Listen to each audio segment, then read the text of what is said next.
Stop intermittent fasting unless you want to look like this summer. No, intermittent fasting is not inherently going to make you look like that. And this is a completely unbiased opinion. I have breakfast every day. I do not do any form of intermittent fasting. You need energy in the morning. You still have to live life. Where is that energy coming from? You want to think it's all coming from stored fat, but it's not, because your body still needs glucose to operate. Your body has more than enough glucose if you're eating a decent amount of carbs day to day, even if you are intermittently fasting. It's only really after 24 hours of not eating that glycogen starts to really become depleted. Your glycogen stores are essentially your carbohydrate stores, which are stored in your muscles and your liver. And your body doesn't just use glucose as an energy source. It uses fat as well. It typically shifts between fat and glucose, aka carbs, throughout the day. And just to clarify, I'm talking about dietary fat, not necessarily body fat.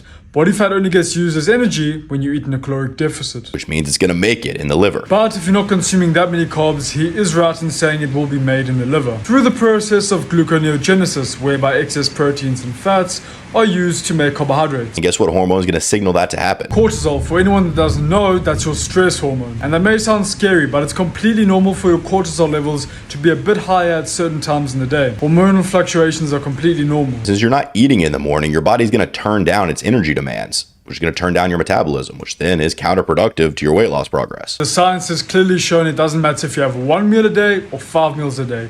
How many meals you have a day does not affect your metabolism. Your overall lifestyle does, and your body composition. Because this is how you burn your calories in the day. And when you finally break the fast and eat that meal, your body's going to be in a stressed out state. It's going to be like, yo, we need to store this away. This guy's not eating food. And then like all chronic intermittent fasters, you end up in skinny fat hell. Well, your body has energy demands. So if you're overall eating within a caloric deficit, or within your caloric maintenance, your body physically cannot store anything away. It has to use that energy. So it won't store anything if you're not eating in a caloric surplus. The reason why some people that do intermittent fasting end up skinny fat is that they do not eat enough protein. Because if you're only having 1 or 2 meals a day, it's very difficult to get all your protein in, especially considering how filling it is. So if you are someone who does like to do intermittent fasting, I would highly recommend you track your protein intake and ensure that when you have your 1 or 2 meals during the day, they are protein dense, so that you're getting enough protein in and therefore maintaining your muscle tissue. So if you prefer intermittent fasting and it fits your lifestyle and it keeps you consistent, most importantly,